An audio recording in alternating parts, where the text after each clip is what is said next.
দুটি মনৰ জোনাকৰ পোহৰ চৌপাশে শৰতৰ শেৱালিৰ সুবাসে আঘোণৰ সোণোৱালী পথাৰে ৰিঙিয়াই মাতে সাক্ষী হৈ থাকে সখী আমি প্ৰাণৰে জীৱনলে জীৱনলে দুটি মনৰ জোনাকৰ পোহৰ চৌপাশে সকলো গম পাইছে তোমাৰ কথা তোমাৰ আচল স্বৰূপ ওলাই পৰিল নিদিব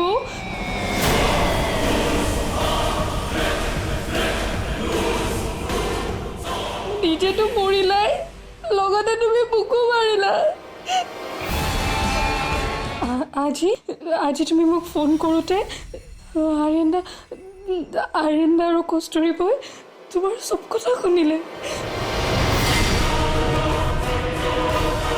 তোমাৰ ওচৰলৈ গৈ ক্ষমা বিচাৰিব লাগিব তই কৰা কামৰ বাবে আৰু সকলো পাহৰি দাদাৰ লগত সুখেৰে সংসাৰ কৰিব লাগিব মাক মই বুজাম দাদাৰ পৰা চিৰদিনৰ কাৰণে কথাবোৰ লুকুৱাই ৰাখিবলৈ সন্তানৰ সংসাৰৰ খাতিৰত মায়ে তোক মাফ কৰি দিব মোৰ বিশ্বাস আছে আচৰিত কথা কষ্টুৰীয়ে কিয় মোক খং কৰা নাই তাইৰ চকুতচোন এটোপালো চকু পানী নাই গোটেই ৰাতি তাক মুঠতে জোৱাত ব্যস্ত কৰি ৰাখ আজিতো একো বিশেষ স্পেচিয়েল দিন নহয় এটা সময়ত আটাই ঘৰলৈ যাব যলৈ যায় গৈ থাকক আনকি লাগিলে ফুটপাথত থাকক মোৰ কোনো মতলব নাই মুঠতে আজি তেজছ ঘৰলৈ আহিব নালাগে তাৰ বাবে তোক যিমান টকা লাগে মই দিম আপুনি চিন্তা নকৰিব ইমানবোৰ অন্যায় কৰাৰ পাছতো তোমাক তাই এষাৰ কিবা কথা মুখেৰে কৈছেনে নাই কোৱা ওলোটাই তোমাৰ বাবে চিন্তা কৰি আছে তেজছে গম পালে কি হ'ব ইয়াকে বন্ধুত্ব বুলি কয় নিস্বাৰ্থ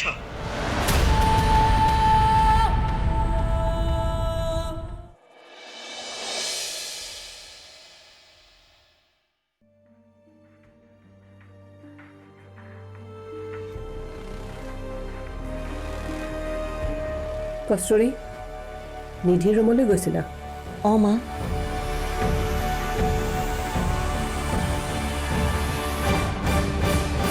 তুমি চাগে মোৰ কথাষাৰ তেতিয়া কি ক'লো বুজি নাপালা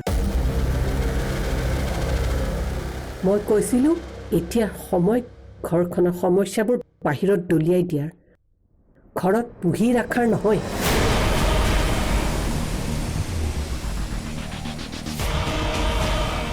মোৰতো এনেকুৱা লাগিছে মই যেন এতিয়াই তাইক গোটেই ঘৰৰ পৰা বাহিৰ কৰি দিওঁ কিন্তু তেজছ অহালৈকে অপেক্ষা কৰি আছোঁ আৰু তোমাকো সকীয়াই দিলোঁ প্ৰথমে তুমি এইখন ঘৰৰ বোৱাৰী তাৰ পাছতহে নিধিৰ বান্ধৱী গতিকে ঘৰখনৰ দায়িত্ব প্ৰথম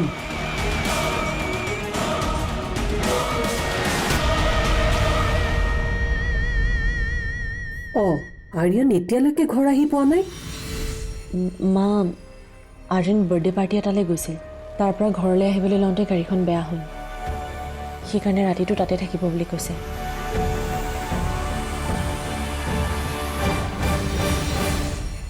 গাড়ী বেয়াৰ হোৱাৰ বাবে ঘৰ অহা নাই মোৰ কিয় লাগিছে জানো আৰ্যনে যেন মিছা মাতিছে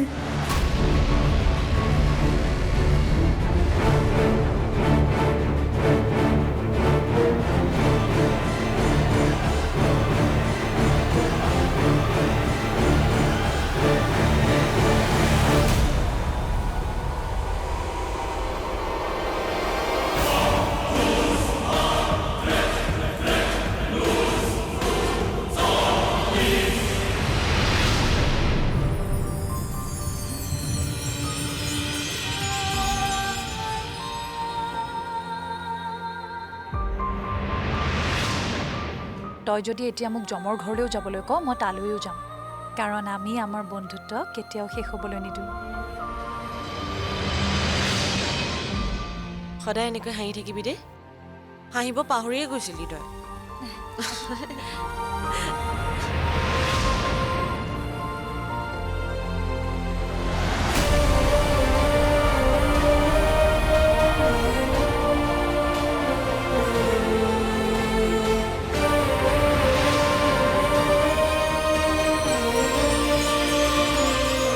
থেংক ইউ যা তোক মই মাফ কৰি দিম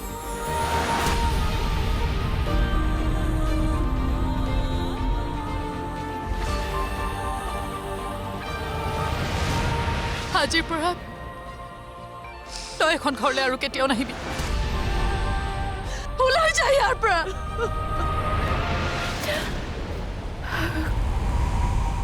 তোৰ গোটেই জীৱনটো চকু পানীৰে উপচি পৰক মোৰ অভিশাপ সদায় তোৰ লগত আছে যেনেকৈ মোৰ হৃদয় ভাগিছে এদিন তোৰ হৃদয়ো ভাগিব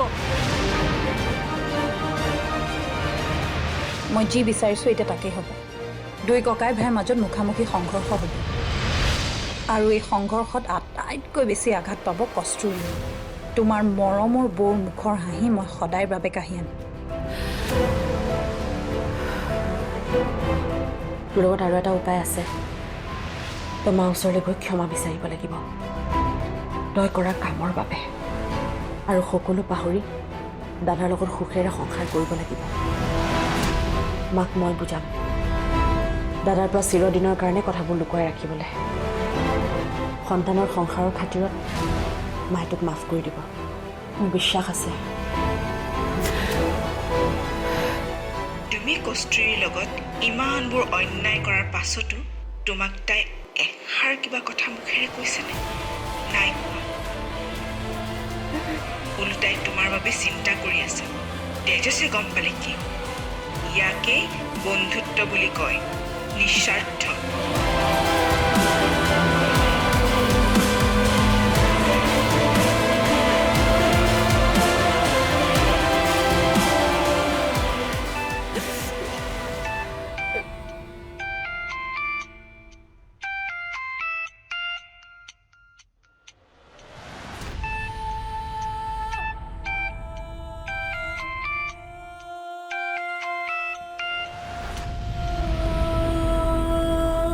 মোৰ বাবে যদি তোমালোকৰ ইমানেই সন্মান হানি হৈছে ঠিক আছে মই এখন ঘৰ এৰি গুচি যাম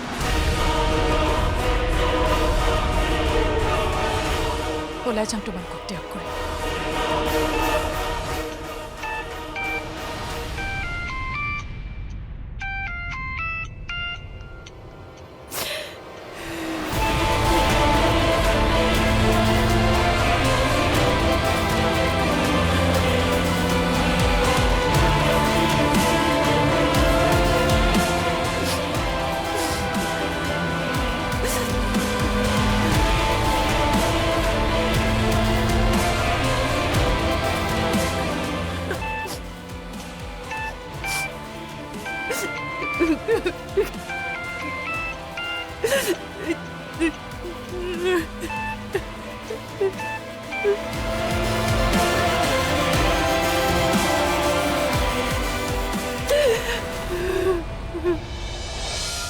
হেল্ল' শুনিছনে নিধি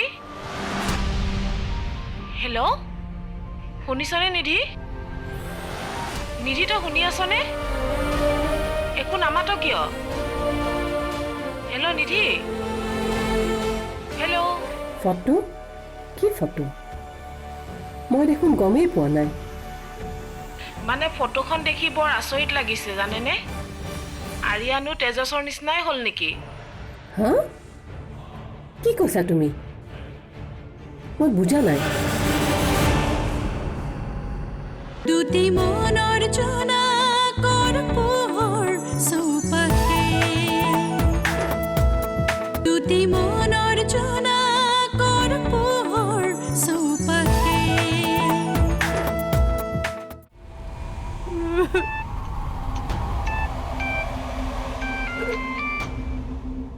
হেল্ল' তই ভালে আছনে নিধি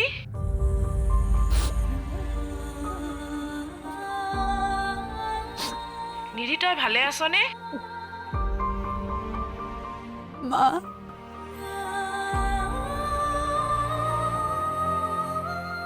হেল্ল' শুনিছনে নিধি?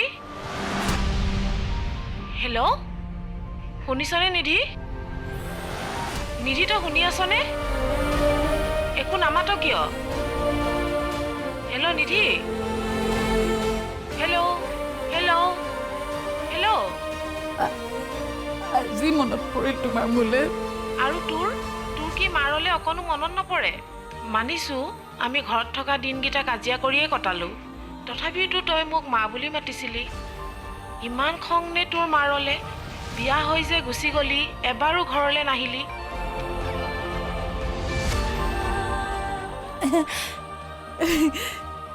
তোমালোকেইচোন মোক কৈছিলা তেজছৰ লগত বিয়া হ'লে মই ঘৰলৈ যাব নালাগে বুলি, তোমালোকক ত্যাগ কৰিব লাগিব বুলি। পাহৰিলা নেকি? মাকে কেতিয়াও সন্তানক ত্যাগ কৰিব নোৱাৰে নিধি।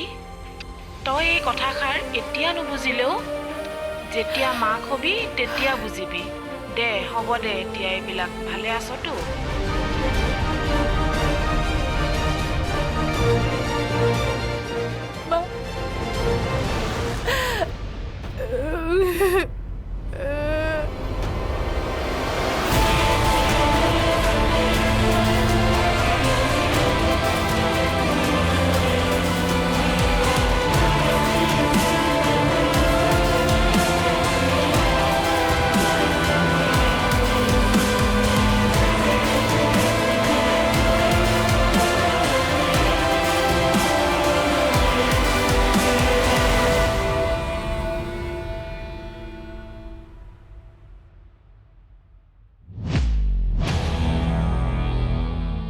গোটেই ৰাতি পাৰ হৈ গ'ল, আৰিয়নটো ঘৰলৈ নাহিলেই আৰু তেজস্বও নাহিল যে।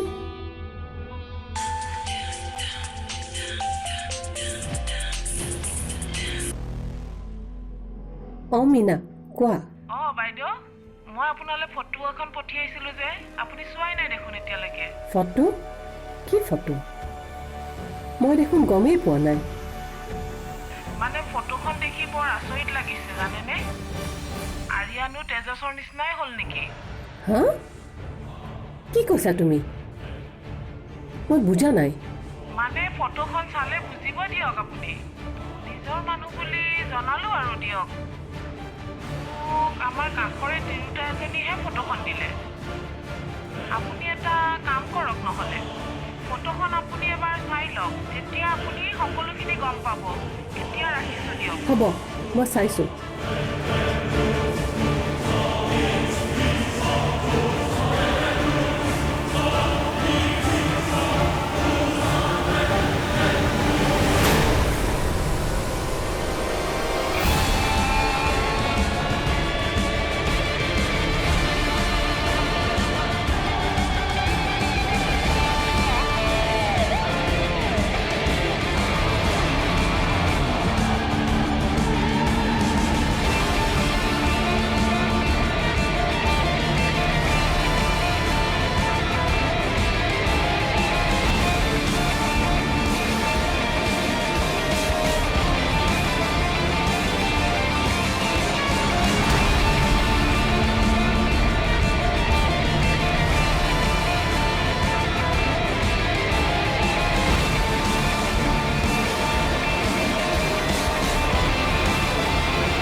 মই গম পাইছোঁ আৰিয়ন, তই এইবোৰৰ আশ্ৰয় কিয় ল'ব লগা হৈছে।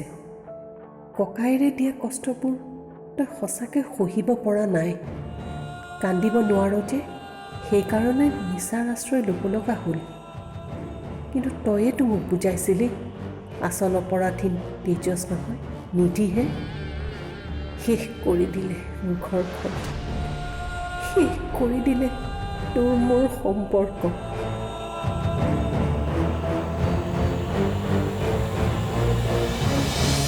চোৱা, সকলো শেষ হৈ গ'ল, ধ্বংস হৈ গ'ল মোৰ ঘৰখন।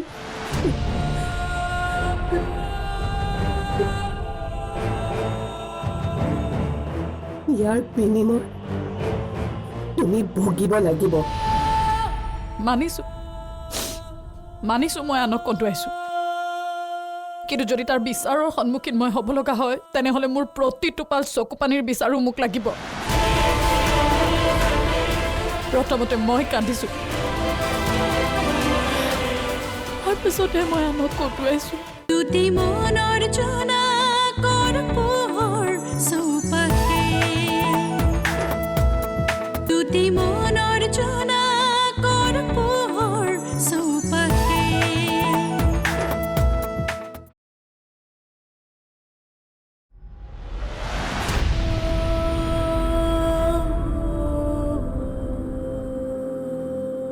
তুমি সফল হ'লা নিধি, এয়াইতো তুমি বিচাৰিছিলা।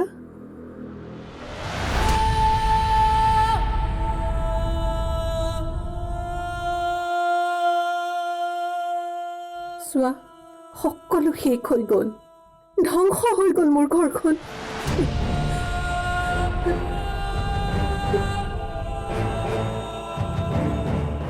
ইয়াৰ বিনিময় তুমি ভুগিব লাগিব। ভগৱানে তোমাক কেতিয়াও ক্ষমা নকৰে। ভগৱানৰ বিচাৰত সন্মুখীন হ'বাই। যদি ভগৱান সঁচাকৈ আছে তেনেহ'লে মোৰো কিছুমান প্ৰশ্ন আছে, যিবোৰৰ উত্তৰ মোক লাগে। ময়ো জানিব বিচাৰোঁ আচলতে ভগৱানে কেনেধৰণে বিচাৰ কৰে, পাপ কি পুণ্য কি। পাবা, তুমি তোমাৰ প্ৰশ্নৰ উত্তৰ পাবা। মানিছো মই আনক কন্দুৱাইছো, কিন্তু যদি তাৰ বিচাৰৰ সন্মুখীন মই হ'ব লগা হয় তেনেহ'লে মোৰ প্ৰতিটোপাল চকুপানীৰ বিচাৰো মোক লাগিব। প্ৰথমতে মই কান্দিছো, তাৰপিছতহে মই আনক কন্দুৱাইছো।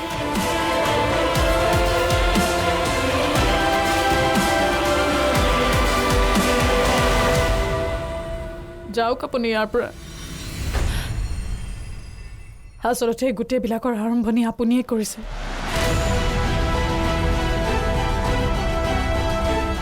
আপুনি মোক প্ৰথমতে বোৱাৰী কৰাৰ ইচ্ছা প্ৰকাশ কৰিছিলে।